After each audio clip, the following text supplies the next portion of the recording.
Sugeng rawuh para pemirsa kabeh. Ing video iki kita bakal sinau bebarengan ngenai salah siji kabudayan Jawa sing endah lan sarwa makna, yaiku tembang macapat. Ayo padha nguri-nguri kebudayaan Jawa nganggo rasa tresna lan bangga.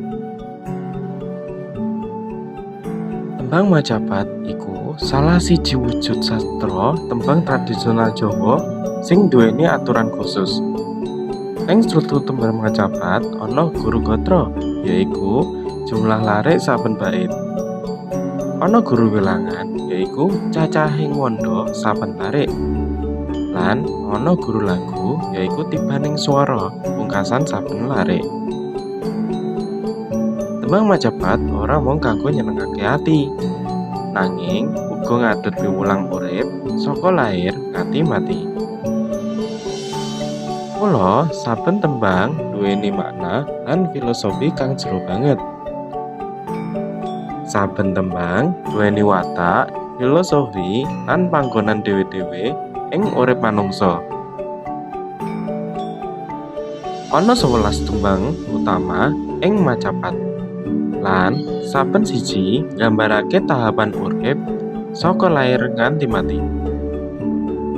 Saiki ayo padha nyemak 11 jenis tembang macapat lan teges-tegese.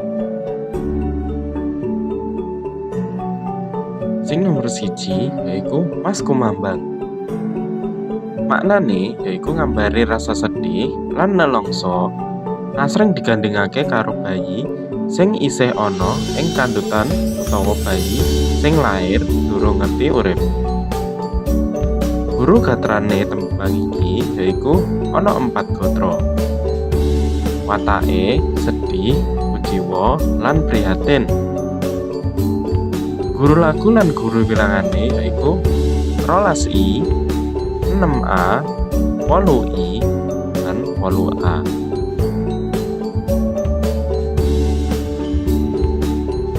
Ingkang nomor loro yaiku Micil.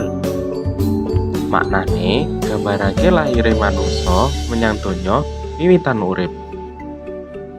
Watake tembang iki yaiku kasmaran, tresna, lan welas asih. Guru gatrane ana 6 gatra. Guru lagu lan guru wilangane yaiku 10I, 6O, 10E, 10I, 6I, lan 6U.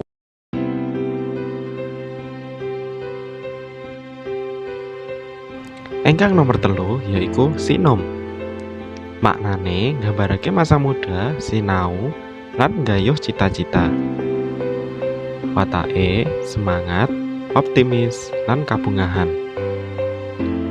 Guru gatrane tembang iki ana 9 gatra.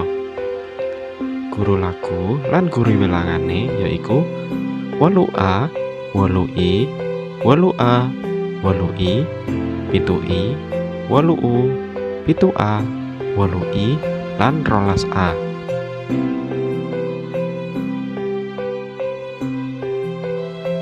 Ingkang nomor 4 yaiku Kinanti.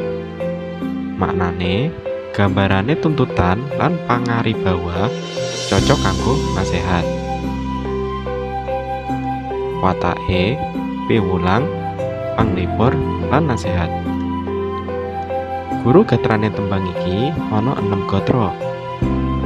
Guru lagu lan guru wilangane yaiku 8U, 8I, 8A, 8I, 8A, lan 8I.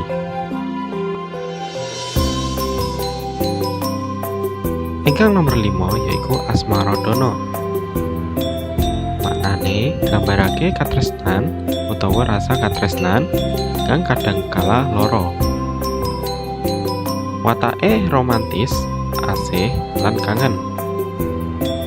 Guru gatrane ana 7 gatra.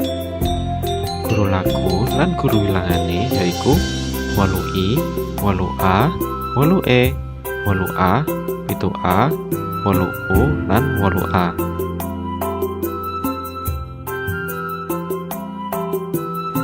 Ingkang nomor 6 yaiku Gambuh.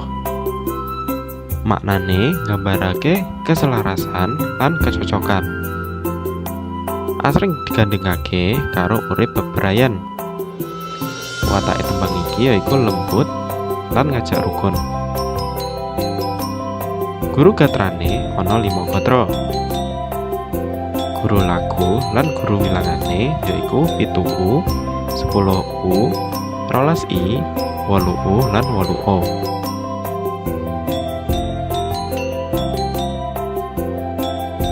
Ingkang nomor 7 yaiku dandang kula.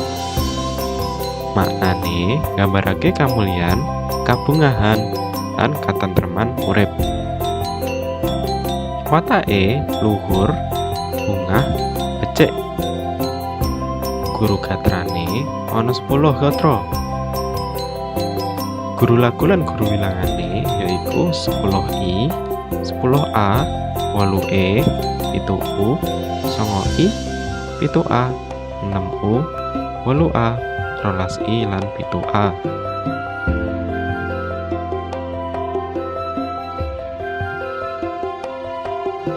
Ingkang nomor 8 yaiku durma.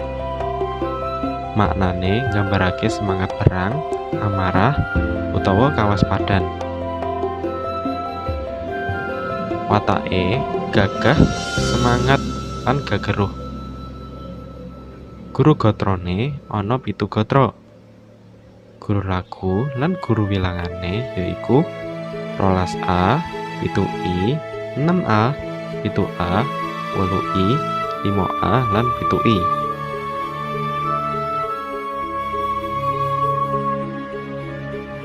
Ingkang nomor 9 yaiku pangkur.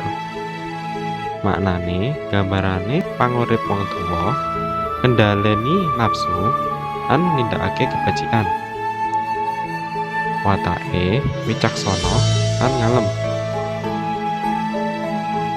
Guru gatrane ana 7 gatra. Guru lagu lan guru wilangane yaiku 8A, 11I, 8U, 7A, 12U, 8A, 8I.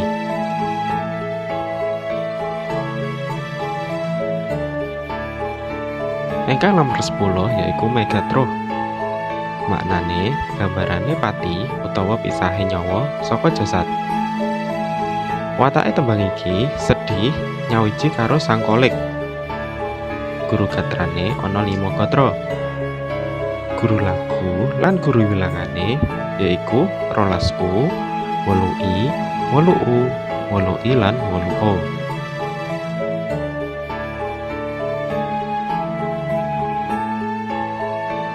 Ingkang nomor terakhir nomor 11 yaiku pocung. Maknane biasane kanggo guyonan, pitutur sing ana lucune lan nglipur ati. Watake lucu, sindiran lan pitutur. Guru gatrane ana 4 gatra. Guru lagu lan guru wilangane yaiku 12U, 6A, 8I, 12A. Tembang Mecopat ora mau sekedar tembang, nanging uga duwe nilai pendidikan karakter, spiritualitas, lan budaya. Adewe bisa sinau bab moral, tresno, kawicaksanaan, lan kaendahan basa Jawa. Ayo padha nguri-nguri lan tresnani kabudayan kita dhewe. Matur nuwun wis ndeleng video iki. Ojo lali like, share, lan subscribe kanggo sinau budaya Jawa luwih jero. Yen panjenengan duwe pitakon, tulisan ing kolom komentar. Sampai ketemu maneh ing video sabanjure.